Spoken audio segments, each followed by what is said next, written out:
सर्वप्रथम यहाँ उपस्थित हिंदुत्व अभियान के समस्त समर्पित हिंदुत्व साधक शिष्यों को हमारा आंतरिक आशीर्वाद।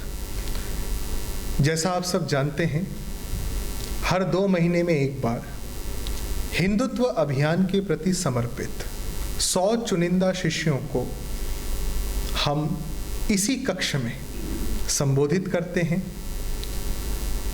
हिंदुत्व के आध्यात्मिक तत्व पर गुरु शिष्य संवाद होता है और उस संवाद को आप सब अपने अपने प्रदेश, अपने अपने जिले, अपने अपने ग्राम संभाग तक ले जाते हैं।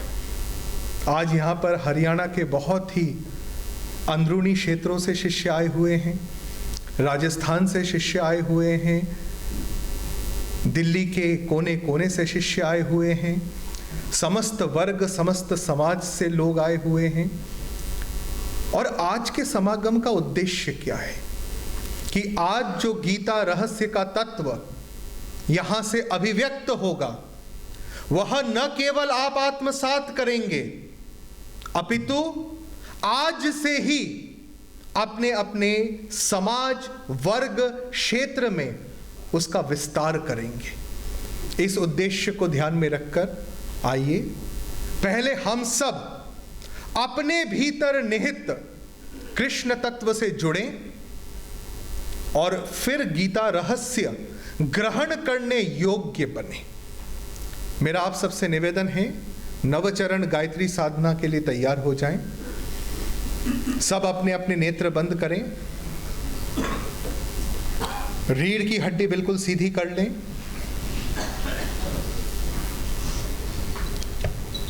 अब इस क्षण के बाद मैं, मेरा, मुझे इससे मुक्त होते हुए अगले 1 घंटे में हम भगवत गीता के रहस्य को आत्मसात करेंगे और समाज को उस तत्व साधना से जोड़ेंगे। इस संकल्प के साथ आप आज के उद्बोधन से जुड़े। आपके सामने इस समय 2 रास्ते हैं। या तो अगले 1 घंटे में आप अपने मनोरंजन की खोज करें, मजा आया क्या, आनंद मिला क्या, मेरे अहंकार की संतुष्टि हुई क्या, या आप यहां से आज कृष्ण तत्वधारी अर्जुन बनकर जाए। अगर आप अर्जुन बनकर जाना चाहते हैं तो पहले अर्जुन को जो श्री कृष्ण ने कहा था वो मैं आपको बोलता हूं, आप करें कि हे अर्जुन, अगर तू मुझे प्राप्त करना चाहता है वास्तव में तो मैं अर्जुन हूं, यह भाव छोड़ दे। जब तक तू इस बात पर अडिग है मैं अर्जुन हूं, जब तक तेरी ये आसक्ति है कि मैं अर्जुन हूं, तू तेरे भीतर निहित कृष्ण तत्व को कभी प्राप्त ही नहीं कर सकता। भगवद गीता में काफी लंबे समय तक तो कृष्ण अर्जुन को यही समझाते रहे कि पहले मैं अर्जुन हूं, इस अहम भाव का त्याग कर। हम उतना समय खराब नहीं करेंगे। मुझे आपकी योग्यता पर, आपके शिष्यत्व पर, इतने वर्षों की आपकी तपस्या पर विश्वास है। पहला संकल्प हम ये धारण करें, अगले 1 घंटे तक मैं, ये शब्द दिमाग में आना भी नहीं चाहिए। हम पूरी एकाग्रता बनाए रखेंगे, गुरु जी के एक एक शब्द को आत्मसात करेंगे, उसको अपना जीवन, अपना डीएनए बनाएंगे और फिर समाज, राष्ट्र, धर्म और हिंदू संस्कृति के उन्नयन में स्वयं को खपा देंगे। इससे पहले कि हम नवचरण गायत्री साधना शुरू करें, आज की नवचरण गायत्री साधना हम भगवान बिरसा मुंडा जी को समर्पित करना चाहते हैं। आप सबको पता होगा, भगवान बिरसा मुंडा जी ने भारतीय संस्कृति की रक्षा के लिए झारखंड को केंद्र में रखकर एक विराट दिव्य अभियान चलाया। मात्र 25 वर्ष की आयु में वो ब्रह्मलीन हुए, राष्ट्र के लिए, धर्म के लिए, संस्कृति की रक्षा के लिए लड़ते लड़ते ऐसे महान महान अवतार पुरुष को प्रणाम निवेदित करते हुए और 19 तारीख को इसी महीने के 19 तारीख को जिस महापुरुष का जन्मोत्सव है, जिनके जन्मोत्सव के 100 वर्ष पूरे हो रहे हैं, ऐसे ब्रह्म ऋषि एकनाथ रानाडे जी ने, जिन्होंने अपना पूरा जीवन खपाकर कन्याकुमारी में विवेकानंद रॉक की स्थापना की, जिन्होंने विवेकानंद जी का एक विराट व्यवस्था संस्थान विवेकानंद केंद्र के रूप में खड़ा करके पूरे देश में स्वामी विवेकानंद के विचारों को बढ़ाने का काम किया, ऐसे 2 महापुरुषों को, भगवान बिरसा मुंडा जी जिनकी आज जन्मोत्सव है, और एकनाथ रानाडे जी जिनका 19 तारीख को जन्मोत्सव है, ऐसे 2 महापुरुषों को हम प्रणाम करते हुए नवचरण गायत्री साधना शुरू करते हैं। आप सब हमारे साथ एक बार गहरी सांस लीजिए और अपने भीतर के मैंपन का त्याग करते हुए धीरे धीरे सांस छोड़िए। पुनश्च हमारे साथ गहरी सांस लीजिए और अपने भीतर का स्वार्थ, भय और आसक्ति का त्याग करते करते सांस छोड़िए। अब इस मंत्र शक्ति से एकात्म बनिए। मेरा निवेदन है, आप में से कई लोगों की अभी नवचरण गायत्री साधना की दीक्षा नहीं हुई है। कल 10 चुनिंदा शिष्य दीक्षा प्राप्त करेंगे, क्योंकि उन्होंने इतने वर्ष इस योग्य साधना की। क्योंकि अभी तक आपकी दीक्षा नहीं हुई है, इस मंत्र को दोहराएं मत, केवल इस मंत्र शक्ति को आत्मसात करें मौन रहकर।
नेत्र बंद रखिए।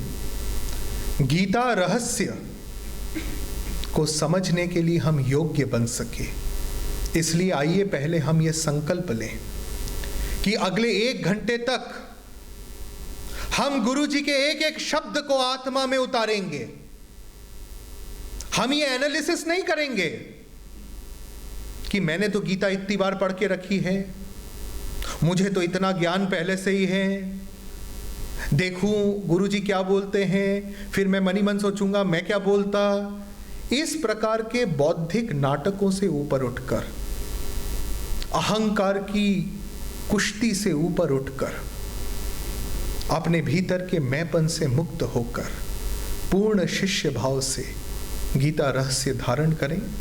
यह संकल्प लेते हुए आइए धीरे धीरे नेत्र खोलें। गीता रहस्य। श्रीमद् भगवत गीता इस पृथ्वी लोक पर आध्यात्म की सर्वोत्कृष्ट अभिव्यक्ति है। श्रीमद् भगवत गीता शुद्ध, प्रामाणिक और व्यवहारिक आध्यात्म की सर्वोत्कृष्ट अभिव्यक्ति है। लेकिन इसको हम तभी समझ सकते हैं जब पहले हम अर्जुन को समझें। आप में से कई लोगों को जो हमारे संपर्क में रहे हैं, मन में कभी कभी एक प्रश्न आता है कि गुरुजी, हिंदू धर्म में जो हमारे धर्म ग्रंथ हैं, उपनिषद, भगवत गीता, उसके तत्व को समझने के लिए हमारा राइट अप्रोच क्या होना चाहिए, हमारा सही अप्रोच क्या होना चाहिए? आज हम उसका उत्तर देते हैं, क्योंकि आज आप लोग उस योग्य तैयार हुए हैं। हमारे हिंदू धर्म में जो हमारे धर्म ग्रंथ हैं, भगवत गीता, उपनिषद, वेद, प्रभु श्री राम का जीवन, प्रभु श्री कृष्ण का जीवन, समर्थ रामदास जी का जीवन, इसको समझने के लिए जो सही तरीका है वो है कंटेक्सचुअल, अर्थात वो परम दिव्य ज्ञान तो शाश्वत है, एक है, लेकिन वो किस प्रसंग में अभिव्यक्त हुआ, किस कंटेक्स्ट में अभिव्यक्त हुआ। जब हम ये समझ पाते हैं तभी हम उस तत्व को सही अर्थों में समझ पाते हैं। उदाहरण के लिए मेरे एक सरल प्रश्न का आप सब उत्तर दीजिए। जब हम भगवान बुद्ध का नाम सुनते हैं तो पहला शब्द क्या ध्यान में आता है? सबसे उत्तर चाहिए हमको। यह प्रवचन एक तरफा नहीं होगा, दोनों तरफ से संवाद होगा, एक एक शब्द से आपको जुड़ना है। जब हम भगवान बुद्ध का नाम सुनते हैं, पहला शब्द क्या ध्यान में आता है? निर्वाण, शांति, अहिंसा, त्याग, सत्य, ज्ञान और करुणा। ये कुछ शब्द हमारे ध्यान में आते हैं। अब जब हम कृष्ण के जीवन का नाम लेते हैं तो क्या क्या शब्द ध्यान आते हैं? जो मन में आए बोलिए, पहला शब्द जो ध्यान आए। जब हम श्री कृष्ण का नाम लेते हैं, पहला शब्द क्या ध्यान में आता है? हाँ जी, कर्म। दूसरा, श्री कृष्ण की मुस्कुराहट, रास लीला और गौ सेवा, माया, गोपाल, प्रेम भाव। बहुत सुंदर। अब आप एक चीज को देखिए, जब हमने भगवान बुद्ध के विषय में पूछा तब भी कम ज्यादा वही शब्द ध्यान आए। सही है? करुणा, ज्ञान, प्रेम, त्याग। कृष्ण का नाम लिया तो भी वही ध्यान आया, प्रेम, करुणा, दया, गौ सेवा, जीव सेवा।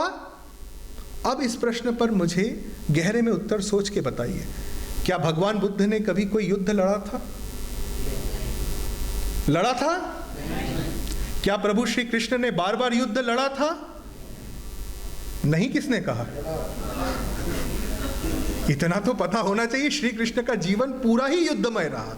उनका जन्म से लेकर, जिस क्षण वो जन्मे थे, तब से लेकर, पूतना से लेकर, राक्षसों से लेकर, कंस से लेकर, कुरुक्षेत्र तक, और अंत में जब उनके ही स्वजन यादव वंश के लोग जब वो आतताई हो गए तो उन्होंने अपने ही वंश का सर्वनाश भी किया था। ये बहुत कम लोग जानते होंगे। उनका जीवन सतत युद्धमय रहा, भगवान बुद्ध का जीवन सतत ध्यानमय रहा, फिर भी शब्द वही याद आते हैं, प्रेम, करुणा, त्याग। क्यों? क्योंकि जिस परम तत्व की अभिव्यक्ति उस समय की आवश्यकताओं के अनुसार भगवान बुद्ध का जीवन था, उसी परम तत्व की अभिव्यक्ति श्री कृष्ण के समय के जो अवसर थे, जो कंटेक्स्ट था, जो प्रसंग था, उस प्रसंग में वही परम तत्व युद्धमय स्वरूप में अभिव्यक्त हुआ। इसका अर्थ क्या हुआ? कि ना तो हिंसा अच्छी होती है ना बुरी होती है, ना अहिंसा अच्छी होती है ना अहिंसा बुरी होती है। प्रसंग क्या है?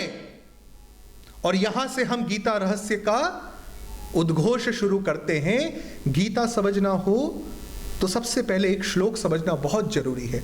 लोग गीता को पहले चैप्टर से पढ़ना शुरू करते हैं, पहले श्लोक से पढ़ना शुरू करते हैं। तृतीय अध्याय आते आते केवल आत्मा आत्मा इतना हो जाता है कि मनुष्य पूरा खो ही जाता है। आत्मा आत्मा में, और प्रसंग भूल जाता है। इसलिए हम आज गीता रहस्य वास्तव में जिस प्रकार से समझाया जाना चाहिए उस प्रकार से समझाते हैं। इस शब्द को ध्यान से पकड़िएगा। गीता रहस्य 3 आयामों में समझना बहुत जरूरी है। कितने आयामों में?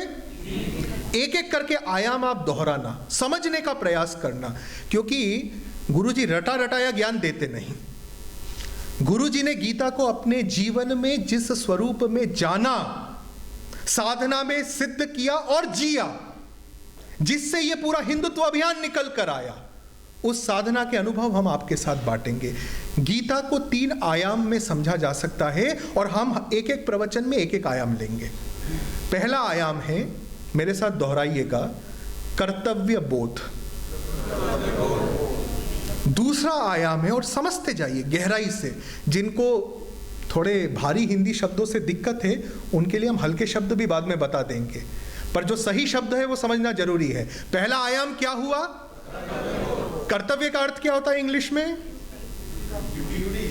ड्यूटी और रिस्पॉन्सिबिलिटी। और बोध का अर्थ ज्ञान, नॉलेज, रियलाइजेशन, अंडरस्टैंडिंग।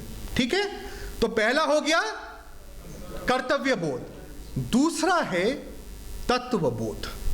तत्व का अर्थ होता है एसेंस, क्योंकि मुझे पता है कई लोग नॉलेज बोल देते और अपन भटक जाते, इसलिए मैंने ही बता दिया। तत्व नॉलेज नहीं होता है। तत्व का अर्थ ज्ञान नहीं होता है। ज्ञान है नॉलेज, तत्व है निचोड़, एसेंस, सार, उसका बोध। और तीसरा आयाम जो कि सबसे जरूरी है और जो दुर्भाग्य से लुप्त हो गया, क्योंकि इस प्रकार के अनुभव जन्य आध्यात्म का लुप्त होना हुआ दुर्भाग्य से पिछले 1000 साल में, वो है कार्य बोध। कर्तव्य बोध, तत्व बोध और कार्य बोध। अर्थात पहले हम गीता को समझेंगे कर्तव्य के दृष्टि से। किस दृष्टि से? हम मां भारती के संतान हैं, हिंदू तत्व साधक हैं। उस कंटेक्स्ट में हमारा कर्तव्य बोध क्या होना चाहिए, इस दृष्टिकोण से हम गीता को आज समझेंगे। अगला प्रवचन जो 24 जनवरी को होने वाला है, यहीं पर ही, उसमें हम तत्व बोध के दृष्टिकोण से गीता को समझेंगे। और वह प्रवचन गीता के तत्व बोध के साथ साथ गुरु गोविंद सिंह जी के संपूर्ण जीवन पर रहने वाला है, क्योंकि गीता के तत्व बोध को समझना हो आज के कंटेक्स्ट में, आज के प्रसंग में, तो गुरु गोविंद सिंह जी को समझना बहुत जरूरी है। और जो हमारा उसके बाद का प्रवचन होगा वो गीता रहस्य को आपको कार्य बोध, अर्थात उसको आपको जीना कैसे है, इस दृष्टि से रहेगा। तो इस यात्रा के लिए सब तैयार हैं? पूरी शक्ति से तैयार हैं? यहां कोई मनोरंजन के लिए तो नहीं बैठा है ना, कि गुरुजी कुछ मजेदार बात बोलेंगे, कुछ चुटकुला कविता सुनाएंगे, हमें हंसाएंगे और 1 घंटा बढ़िया पास होगा, ऐसा कोई बैठा है क्या? सब साधना की मानसिकता से बैठे हैं। आइए हम ये यात्रा शुरू करते हैं। हमारी हिंदू संस्कृति में हर यात्रा की शुरुआत ओम ध्वनि के साथ होता है। इस बार आप लोग सब मेरे साथ ओम का उच्चारण एक साथ हम करेंगे। हम लोग सब नेत्र बंद करके प्रभु श्री कृष्ण का स्मरण करते हुए हम बोलेंगे, गहरी सांस लीजिए। एक बार बहुत धीरे धीरे गहरी सांस लेना है और फिर एक साथ हम सब बहुत जोर से ओम का उच्चारण करेंगे। और उसके तुरंत बाद कर्तव्य बोध के दृष्टिकोण से गीता रहस्य का आज का प्रवचन प्रारंभ होगा। गहरी सांस लीजिए।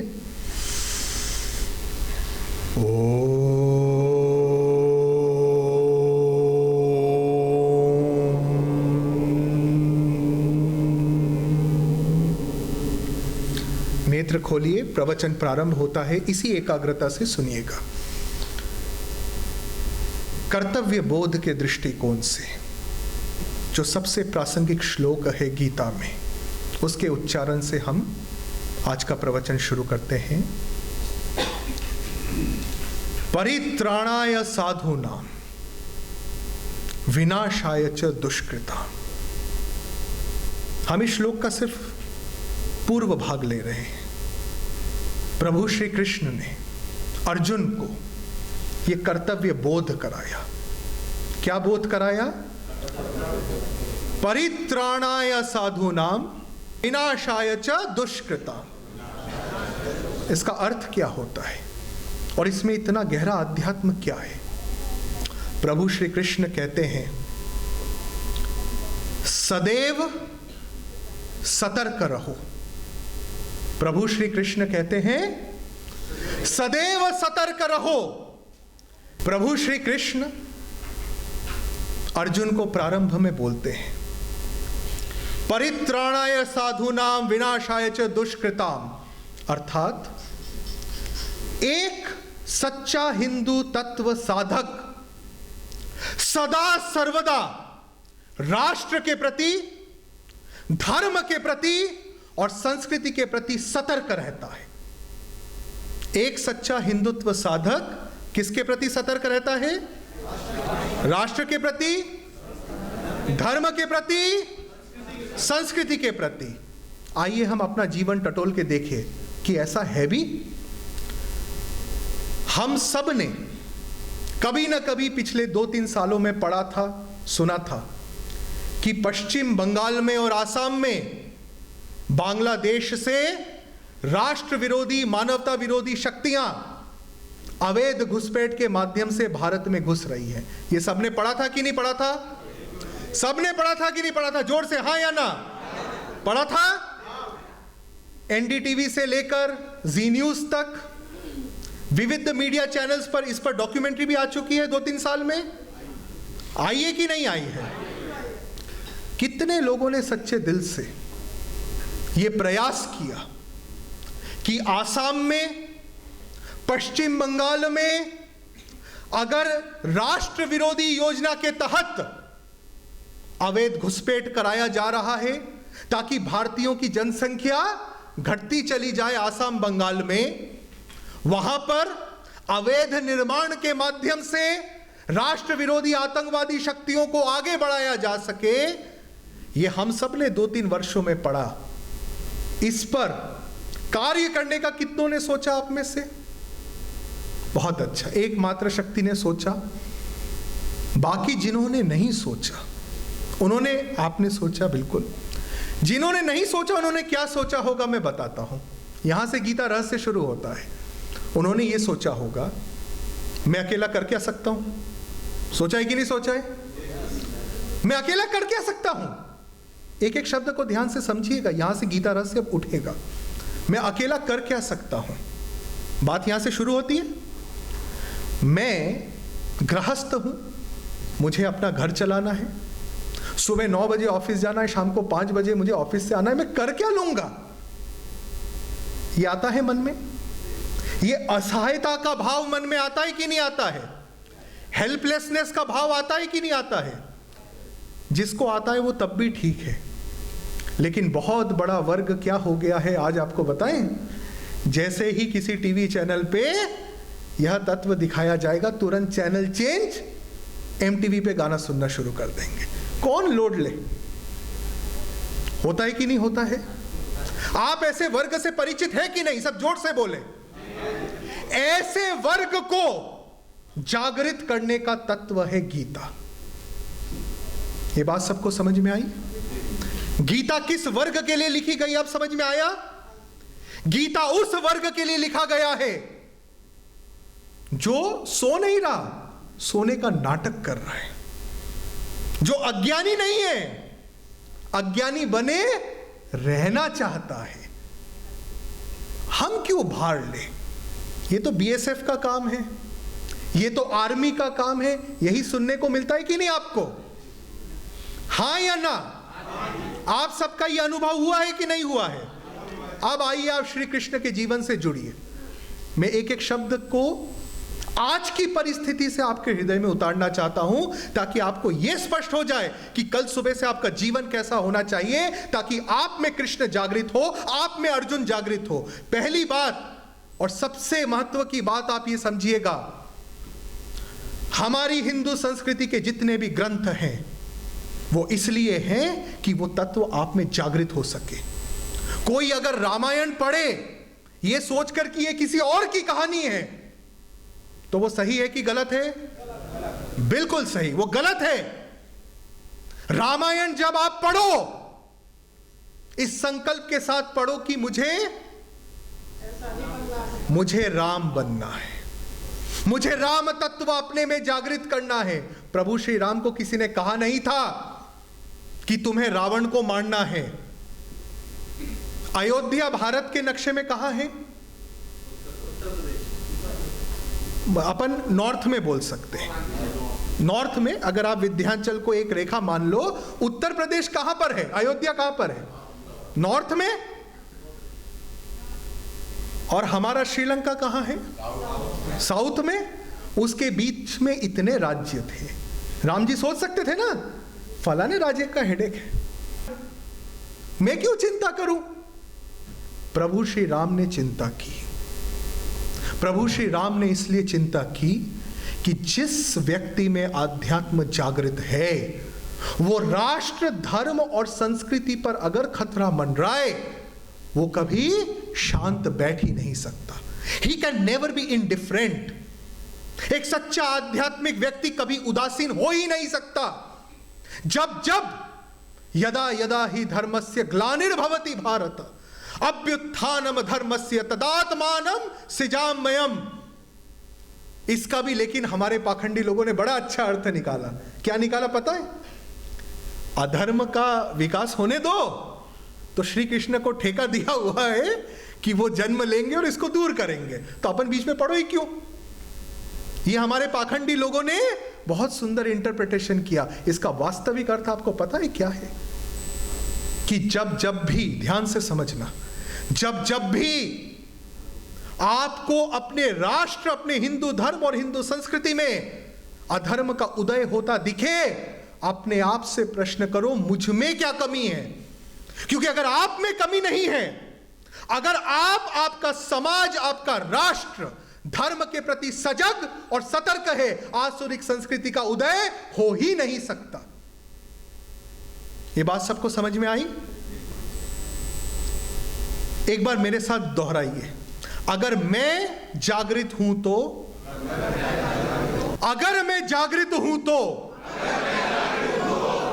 अगर मेरा समाज जागृत है तो, अगर मेरा राष्ट्र जागृत है तो, आसुरिक संस्कृति का उदय हो ही नहीं सकता। अर्थात अगर आसाम में आसुरिक संस्कृति का उदय हो रहा है, अगर बर्धमान में बम विस्फोट हो रहा है, क्योंकि हमारी सतर्कता में कमी रही है, क्या हम अपने दलित, पिछड़े, आदिवासी भाइयों में गए? क्या हमने उनके शिक्षा, रोजगार की चिंता की? क्या उनको बराबर सामाजिक न्याय मिले, इसकी चिंता की? क्या हमारी आदिवासी बहनों का शोषण ना हो, इसकी चिंता की?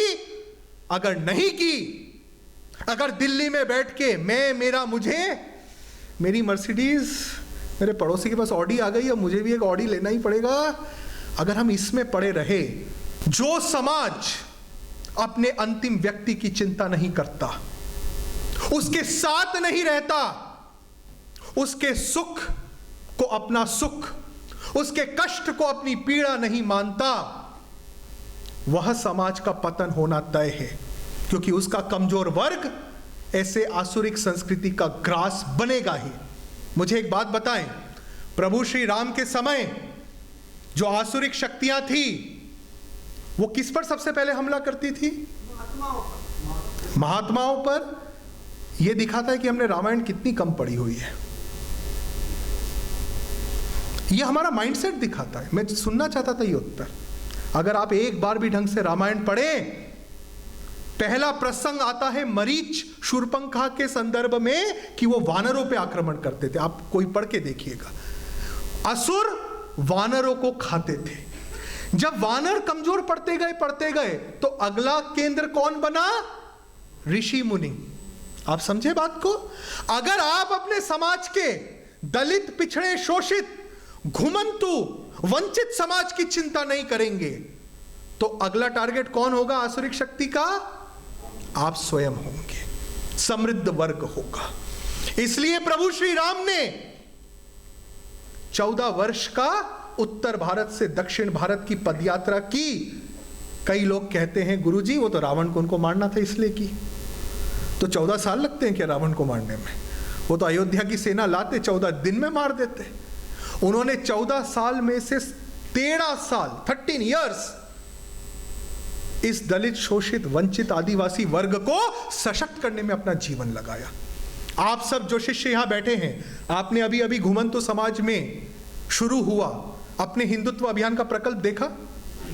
सबने देखा अच्छे से? मैं आपको यह उदाहरण इसलिए दे रहा हूं क्योंकि गुरुजी जो करते हैं वही बोलते हैं, बिना करे नहीं बोलते। पिछली बार ये नहीं बोला था। मैं आपको गर्व के साथ कहता हूं कि महाराष्ट्र में जितने भी घुमंतु वर्ग के लोग हैं, घुमंतु वर्ग मतलब कौन सा?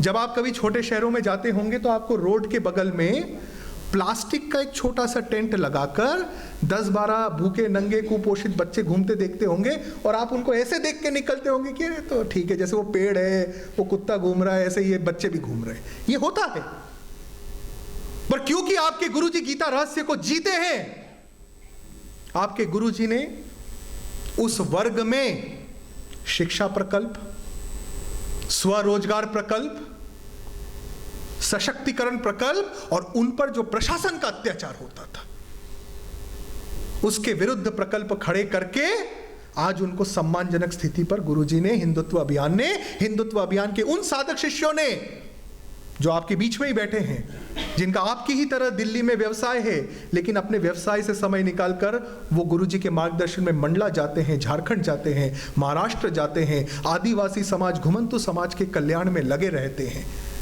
जब व्यक्ति इस प्रकार का जीवन जिए तब वो गीता जीना शुरू करता है। तब वो क्या करता है? अर्थात गीता केवल पढ़ने की वस्तु नहीं। गीता क्या नहीं है?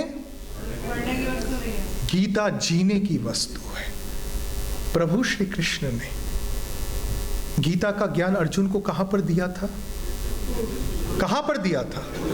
जोर से नरसिंहों की तरह दहाड़ के बोले, कुरुक्षेत्र में दिया था। कुरुक्षेत्र में जब प्रभु श्री कृष्ण ने गीता का ज्ञान देना प्रारंभ किया, किस कंटेक्स्ट में देना प्रारंभ किया? कंटेक्स्ट क्या था? सोच के बताइए एक एक व्यक्ति। बहुत अच्छा, थोड़ा सा और गहरे में जाइए। बहुत अच्छा उत्तर था। एक एक करके अभी ये इस उत्तर के अपन आगे चलेंगे। ये उत्तर बिल्कुल सही था। अर्जुन के मैं को संबोधित कर रहे थे कृष्ण, ये बिल्कुल सही है। इसके थोड़ा और गहरे में जाइए। बहुत अच्छा, बस ये शब्द हमको सुनना था, भय। अब मेरी बात ध्यान से सुनिए, अब मेरी बात ध्यान से सुनिए। हाँ बिल्कुल बिल्कुल आपका सही था। अब ध्यान से सुनिए इस बात को।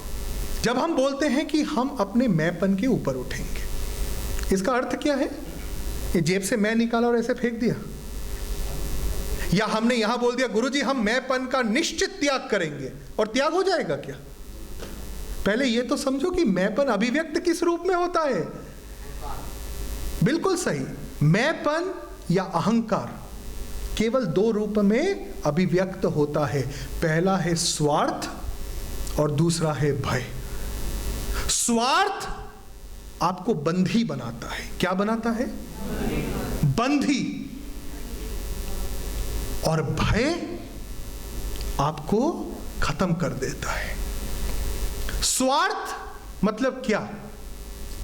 मुझे क्या मिलेगा, मेरा क्या फायदा। इसके केंद्र में क्या है? मुझे, मेरा। इसके केंद्र में क्या है? जोर से, इसके केंद्र में क्या है? मुझे, मेरा। अब भय को देखिए, मेरा नुकसान ना हो, मुझे कुछ मेरी क्षति ना हो जाए। इसके केंद्र में क्या है? भय। इसके केंद्र में क्या है? मुझे, मेरा। अर्थात देखिए, मैंपन कभी मैं के रूप में थोड़ी अभिव्यक्त होता है। नहीं तो कई लोग कल से क्या करेंगे मालूम है? अपने मित्र से बात करेंगे, इस शरीर का नाम राहुल वर्मा है, आत्मा जा रही है, परमात्मा आ रही है। असल में ऐसा ही आडंबर होता है समाज में। आप जो हंस रहे हैं बिल्कुल सही हंस रहे हैं, क्योंकि हिंदू धर्म का पतन इसी आडंबर के कारण हुआ है। इसलिए मैंने कहा कि हमें मैंपन से मुक्त होना है, यह हमारा पहला कदम है। लेकिन मैंपन से मुक्त कैसे होना है? एक, अपने स्वार्थ को छोड़ना है। अच्छा, मुझे एक बात बताइए, आपके भीतर का जो स्वार्थ है उसको छोड़ने का तरीका क्या हो सकता है? सब अपने अपने अनुभव से थोड़ा बताइए, बताइए, जिसको जो प्रेरणा है अपने आप से पूछिए। अटैचमेंट छोड़ना, ये हुआ स्वार्थ छोड़ना, आसक्ति छोड़ना। इसको छोड़ा कैसे जाएगा? दूसरे के लिए जीना। बहुत अच्छा, ये प्रोसीजर है। ये होगा कैसे? संतुष्टि भाव हुआ, होगा किससे? दूसरों की सेवा करने से। बहुत अच्छा। इन सब के केंद्र में जो मैं उत्तर सुनना चाह रहा था, मेरे संकल्प लेने से। इसको थोड़ा गहरे में समझिए, आप इसको बहुत गहरे में समझिए, इस तत्व को पकड़िए। जब तक आप स्वयं का स्वार्थ न छोड़ना चाहे, गुरुजी, हिंदुत्व अभियान, भगवान श्री कृष्ण, मां भगवती सब मिलकर भी आप पे काम करें, कुछ नहीं होगा। अर्थात स्वार्थ छोड़ने का रास्ता और भय छोड़ने का रास्ता स्वयं का चुना हुआ होता है, स्वयं की प्रेरणा से होता है। इसको थोड़ा गहरे में समझिए। अभी कुछ देर पहले, इसी में अपने प्रवास की बात बता रहा हूं, मुझे एक व्यक्ति मिले। उन्होंने मुझे कहा, गुरुजी, ये जो आपने घुमंतु समाज में काम शुरू किया है बहुत अच्छा है, और ये जो आप आदिवासी समाज में काम कर रहे हैं बहुत अच्छा है। ये सब उसके कहने का अर्थात था, ये सब एक संयोग से अपने आप हो रहा है, जैसे कुछ ग्रह नक्षत्र अलाइन हो गए हो। ये होता है ना अपने में कि देश 1000 साल गुलाम क्यों रहा? भाग्य ही खराब था। हम पिछड़े क्यों?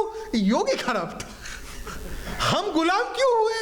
अरे वो सितारे ही खराब थे जब जन्म लिए। मैं आपको ये समझाना चाह रहा हूं, और ये समझे बिना विश्वास करिए गीता रहस्य का कोई अर्थ नहीं। इसको समझिएगा। कर्तव्य बोध समझने योग्य क्या है?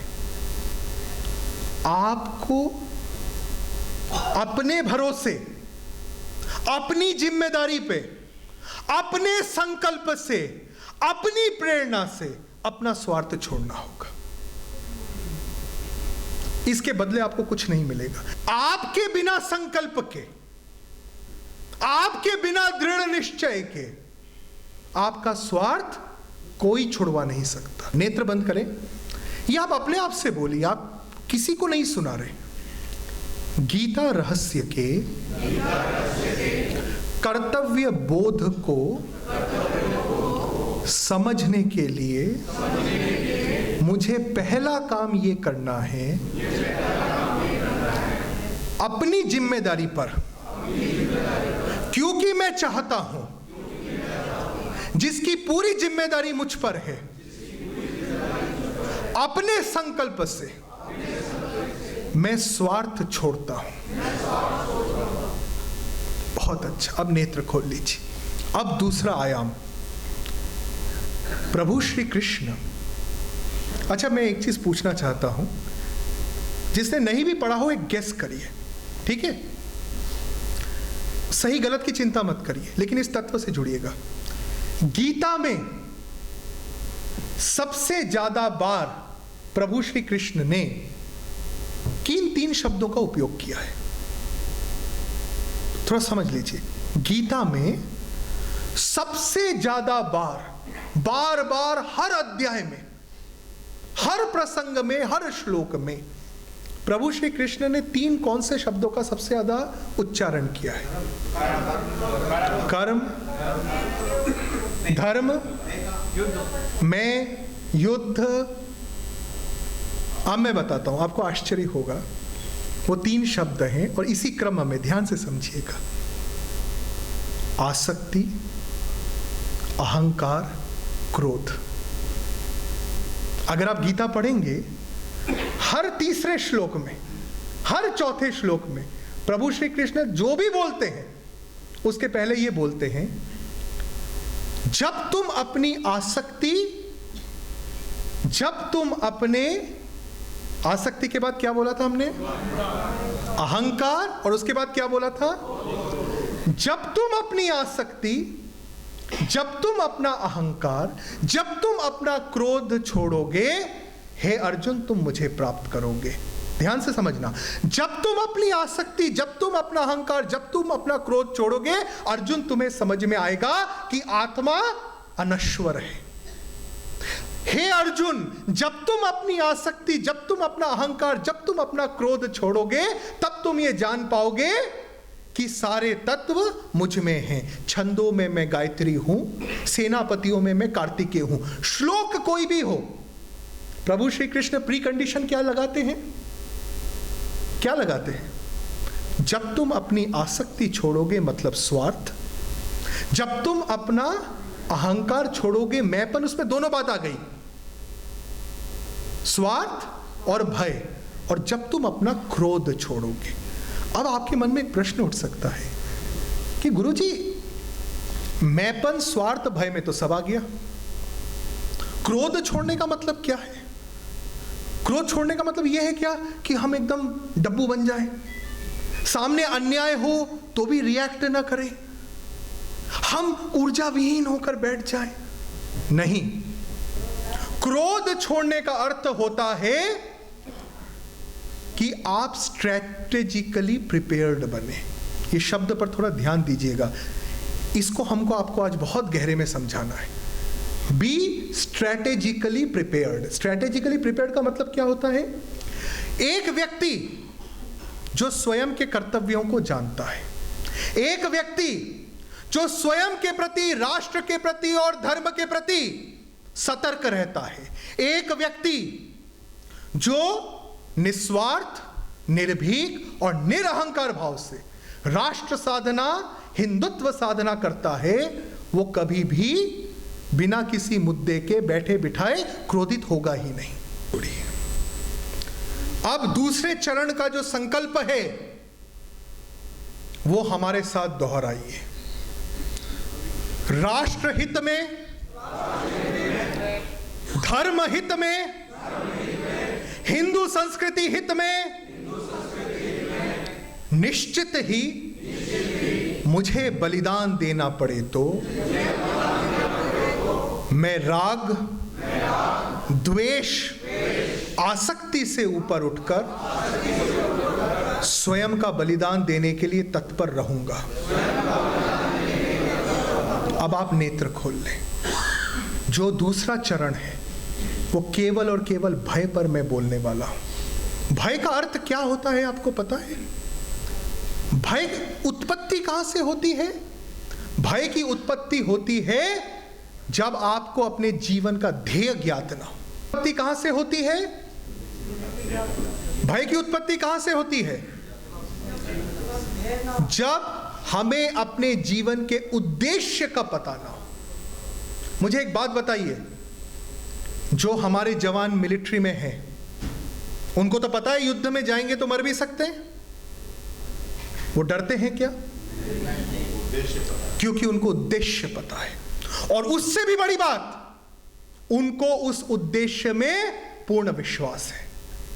वो उस उद्देश्य की आध्यात्मिकता में पूर्ण विश्वास रखते हैं। और ये गीता रहस्य का दूसरा चरण है। वो दूसरा चरण क्या है समझिए। गीता का मूल संदेश क्या है? गीता का मूल संदेश है कि हम अपने पूरे देश को, अपने पूरे हिंदू समाज को अपनत्व के भाव से निस्वार्थ, निर्भीक, निरअहंकार हिंदुत्व साधना के आधार पर संगठित करें। मुझे एक बात बताइए, रोड के बगल में रहने वाले, प्लास्टिक की शीट में रहने वाले परिवार को सामर्थ्य बनाने में क्या हमारे किसी शिष्य का कोई व्यक्तिगत फायदा हो सकता है? अपने एसी फ्लैट्स को छोड़कर, झुग्गी झोपड़ियों में रहकर, वहां शौचालय निर्मित करके उनको सशक्त बनाने में जीवन खपाकर क्या उनको कोई मर्सिडीज गाड़ी मिलने वाली है? कहीं के सांसद बनने वाले हैं, उनको आत्म शांति भी नहीं चाहिए, कुछ चाहिए ये भी नहीं चाहिए। यह है गीता का असली रहस्य।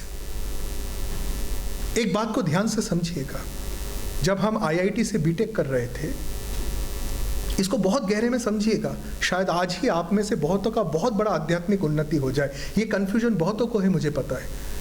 हम जब आईआईटी से बीटेक कर रहे थे, सेकेंड ईयर की बात है, हम 80 घाट पर तपस्या कर रहे थे। हमारे पास एक 102 वर्ष का एक योगी आया और उसने मुझे कहा कि गुरुजी, मेरे पास इतनी इतनी सिद्धियां हैं, ईश्वर प्राप्ति नहीं हो रही है। सिद्धि है पर मैं अटक गया हूं, मैं समझ रहा हूं, मेरे भी लाखों में शिष्य हैं, लेकिन मैं अटक गया हूं। मैं सिर्फ, एक आदमी आता है स्वार्थ से, मुझे अर्थराइटिस है, मैं दूर कर देता हूं, वो बोलता है बाबा जी की जय, मैं भी खुश, वो भी खुश, पर उससे हो क्या रहा है? ना तो उसकी आध्यात्मिक उन्नति हो रही है, ना मेरी हो रही है। तो बोले गुरुजी मैं अटक कहाँ रहा हूं? तो मैंने उसको जो उत्तर दिया, थोड़ा ध्यान से समझना, शायद गीता आपको पहली बार सही तरीके से समझ में आए। मैंने कहा, आपने जो तपस्या की 90 साल, 12 वर्ष की आयु में उन्होंने संन्यास ले लिया था, आपने 90 साल जो तपस्या की, उसका उद्देश्य क्या है? उन्होंने कहा, मुझे आत्म शांति मिले, मुझे मोक्ष मिले, मुझे ईश्वर के दर्शन हो। मैंने कहा, वहां पर एक चाय की दुकान खुली थी, मैंने कहा वहां पे जो चाय बेच रहा है उसका उद्देश्य क्या है जीवन का? उन्होंने अपनी योग शक्ति से देखा, मुझे धन मिले, मनोरंजन मिले, आगे चल के एक अच्छा घर मुझे मिले। तो मैंने कहा, वो भाग रहा है मुझे घर मिले, तुम भाग रहे हो मुझे मोक्ष मिले। उसमें उतना ही मुझे है जितना तुम में मुझे है, उसको उतना ही मिले की आसक्ति है जितना कि तुम्हें मिले की आसक्ति है, सिर्फ इसलिए कि उसको पैसा चाहिए और तुम्हें मोक्ष चाहिए। तो क्या आध्यात्म का विज्ञान बदल जाएगा? इसको गहरे में समझिएगा। आप बार बार साधना करिए ये सोच के कि मुझे कृष्ण मिले। मैं लिख के देता हूं आपको, कृष्ण मिल ही नहीं सकते। जो कोई बोले ना कि मैंने सिर्फ ये सोचा था कि मुझे कृष्ण मिले और कृष्ण मिल गए, विश्वास करिए वो ढोंगी है। कृष्ण उसको मिलता है जो कृष्ण तत्व का निस्वार्थ, निर्भीक और निरअहंकार भाव से विस्तार करे, जो सबसे गरीब शोषित व्यक्ति में कृष्ण देखकर उसकी सेवा साधना करे, और भारत विरोधी, मानवता विरोधी आतंकवादी में कंस देखकर उसका वध भी करे, सेवा भी करे और आसुरिक शक्ति का वध भी करे। उसको कृष्ण को मांगने की जरूरत नहीं पड़ती, कृष्ण तत्व स्वतः उदित होता है। अरे कृष्ण आपसे कहीं बाहर थोड़ी बैठे हैं, 12वें मंजिले पे बैठे हैं क्या कि आप लिफ्ट का बटन दबाओगे तो कृष्ण जी लिफ्ट में बैठ के आ जाएंगे, बेटा मैं आ गया। आपका कृष्ण आप में ही है। गीता में श्री कृष्ण कहते क्या है कुल मिलाकर, कि जिस दिन तुम्हारे भीतर से आसक्ति हट गई, अहंकार हट गया, क्रोध हट गया, जो बचा वो मैं हूं। इसको गहरे में समझिएगा। कृष्ण ने क्या बोला, एक बार मेरे साथ दोहराइए। जिस दिन आप में से आसक्ति हट गई, अहंकार हट गया, क्रोध हट गया, जो बचा वही मैं हूं। इसका मतलब आप समझे कि आपके भीतर जो कृष्ण है उसके ऊपर आपने स्वार्थ का कीचड़ लगा के रखा है, उसके ऊपर आपने क्रोध और अहंकार की मिट्टी फेंक के रखी है, और फिर बोलते कृष्ण बाहर कहां है? अरे तुम्हारे भीतर है, सफाई तो करो। इतना सा है गीता रहस्य। तो इस सत्संग के समापन पर जो हमने द्वितीय वाक्य आपके सामने रखा है, आइए उसको और गहरे में समझ ले। राष्ट्र हित में कार्य करने में अगर कोई बाधक बनता है तो हम उससे डरेंगे कि टकराएंगे? टकराएंगे। क्यों डरेंगे? क्योंकि अगर हम नहीं टकराएंगे तो ऊपर से प्रभु श्री कृष्ण नहीं आने वाले टकराने। आएंगे क्या? मेरा राष्ट्र, मेरा धर्म, मेरी संस्कृति, इसका पूरा जिम्मेदारी मेरा है।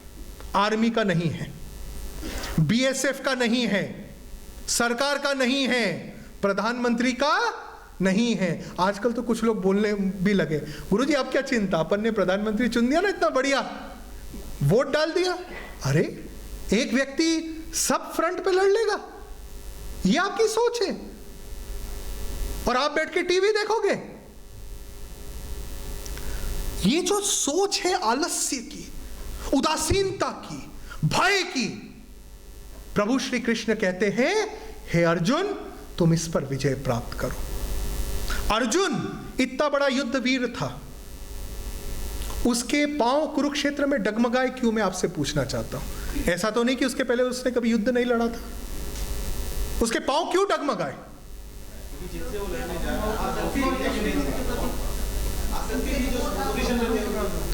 अगर आसक्ति थी तो कौरवों से तो वो पहले भी लड़ चुके थे। जब वो 12 वर्ष के अज्ञात वनवास और 1 वर्ष के अज्ञातवास में थे, तो अज्ञातवास के समय कौरवों ने आक्रमण किया था उस राज्य में, तो अर्जुन तो तब भी लड़े थे। उस समय तो दिव्यास्त्रों का भी उपयोग किया था, जिससे तो बिल्कुल सही, इसका और कोई कारण नहीं है। एकमात्र कारण है कि उसका स्वनिर्मित आत्मघाती भय उस पर हावी हो गया था।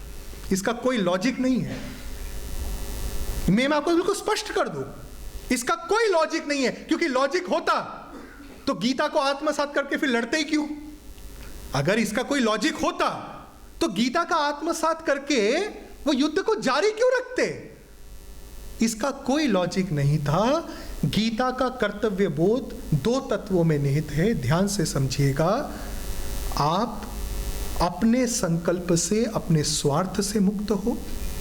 आप अपने संकल्प से अपने स्वनिर्मित, एक एक शब्द पे ध्यान दीजिए, स्वनिर्मित, किसका बनाया हुआ? खुद का बनाया हुआ आत्मघाती भय। वो भय नुकसान किसका करेगा? स्वयं का, अपने राष्ट्र का, अपनी संस्कृति का। तो गीता का कर्तव्य बोध मात्र इतना है। गीता को पढ़ने समझाने में 1 साल नहीं लगता, कई लोग बोलते 12 साल लगते हैं। 2 वाक्यों में आप समझ सकते हो गीता। पहला, अपने स्वार्थ पर विजय प्राप्त करो, अपने भय पर विजय प्राप्त करो, करते हुए निस्वार्थ, निर्भीक, निरहंकार भाव से हिंदुत्व साधना करो। उस साधना के आधार पर पूरे हिंदू समाज को संगठित करो। उस संगठन साधना के यज्ञ से गुजरते हुए अपनी आसक्ति, अपने अहंकार, अपने क्रोध से मुक्त बनो। इस प्रकार से जब तुम सामर्थ्यवान बन जाओ तो अपने सामर्थ्य का कभी अहंकार न करो, उसका उपयोग कभी अपने भोग विलास में न करो, अपितु अपने सामर्थ्य का सदुपयोग निस्वार्थ, निर्भीक, निरहंकार भाव से राष्ट्र हित में, धर्म हित में, संस्कृति हित में करो। यह है गीता रहस्य का कर्तव्य बोध। अगले प्रवचन में जो 2 महीने बाद होगा, और हमारी अपेक्षा रहेगी कि इस कर्तव्य बोध को आप आत्मसात करके आएंगे, क्योंकि अगला प्रवचन तत्व बोध पर होगा। किस पर होगा? उस पर हम तत्व पे बात करेंगे। लेकिन अगर आपकी ये पृष्ठभूमि ना हो, अगर आपका ये आधार ना हो, अगर आपने अपने स्वार्थ पर विजय प्राप्त करने की चेष्टा तक न की हो, अगर आपने अपने भय को समझने की चेष्टा तक न की हो, तो जब हम आत्मा परमात्मा की बात करेंगे तो आप बड़े अहंकार से निकलेंगे, अरे मैं तो आत्मा हूं, मैं तो अजन्मा हूं, अनश्वर हूं, और घर जाके सो जाएंगे कि जब सब हुई तो कुछ करने की जरूरत क्या है, आराम से सो ना। इस गड्ढे में आप न गिरो, इस भ्रमजाल में आप न गिरो। इसके लिए मैंने आज तत्व पे बात तक नहीं किया। क्या हमने गीता के तत्व को लेकर कोई भी बात आज की क्या? उस तत्व को धारण करने योग्य आप बन सको, उसके लिए जो तपस्या करनी है, केवल आज उस पर बात हुई। अब ये जो 3 शब्द हैं, ये गुरुजी के मुख से तो अच्छे लगते हैं, गुरुजी तो आध्यात्मिक गुरु हैं। अपने समाज में एक और बहुत बड़ी भ्रांति है, आध्यात्म तो गुरुओं का, संतों का, स्वामियों का काम है, हमें क्या, हम थोड़ी संत स्वामी हैं। हमारा प्रयास है कि आध्यात्म की जो वास्तविक परिभाषा है, आध्यात्म हर मनुष्य का मूल तत्व है, वो आप तक पहुंचे।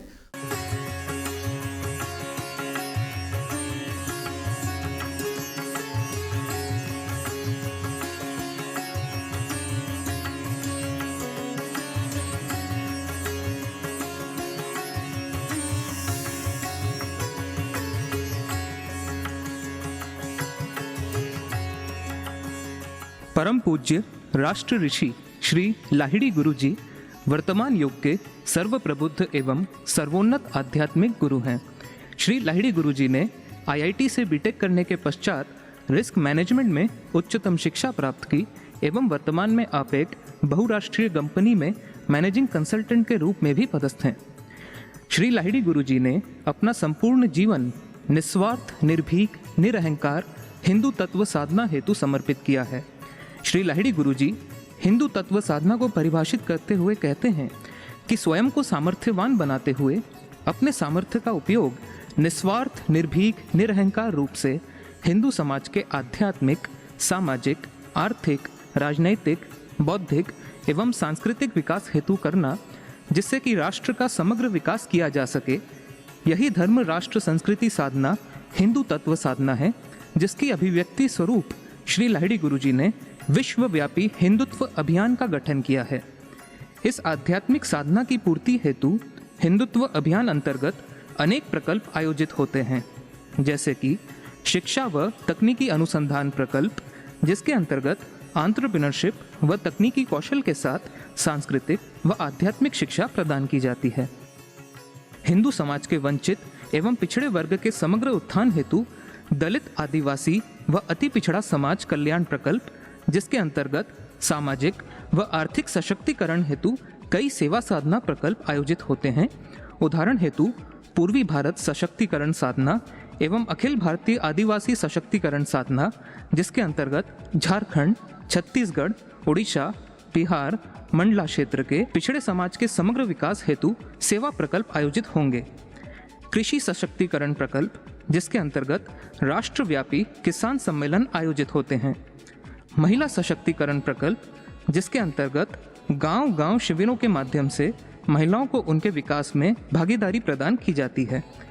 हिंदुत्व अभियान के शिष्यों द्वारा गांव-गांव जाकर हिंदुत्व साधना शिविर आयोजित किए जाते हैं, जिसके माध्यम से समाज के लोगों को आध्यात्मिक रूप से प्रेरित कर, वैज्ञानिक रूप से शिक्षित कर इस निस्वार्थ, निर्भीक, निरहंकार राष्ट्र साधना में संलग्न किया जाता है।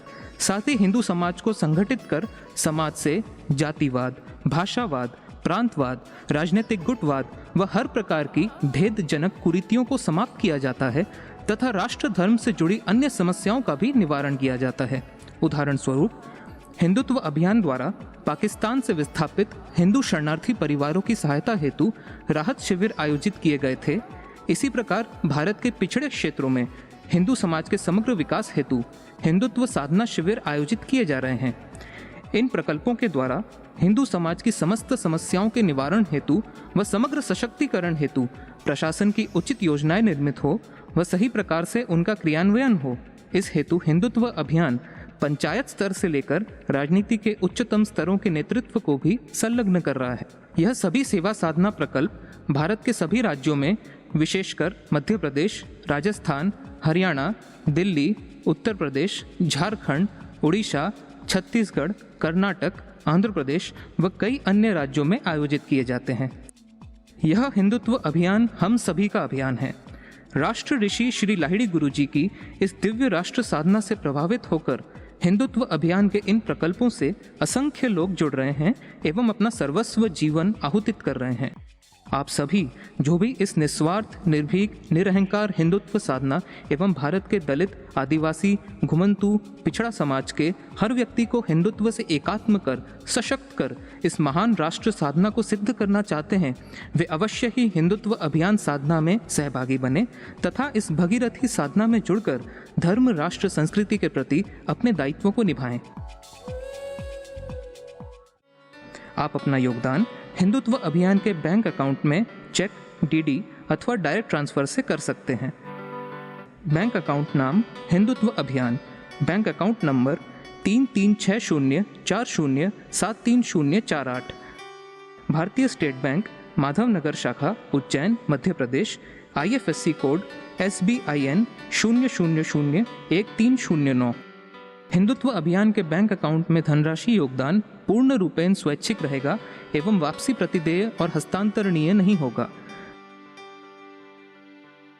राशि जमा करने की जानकारी आप हमें अपने नाम, पते सहित abhiyan.secretariat@gmail.com पर ईमेल करें अथवा 09977219990 पर संपर्क करके बता दें। आपके भेजे पते पर आपको रसीद भेज दी जाएगी।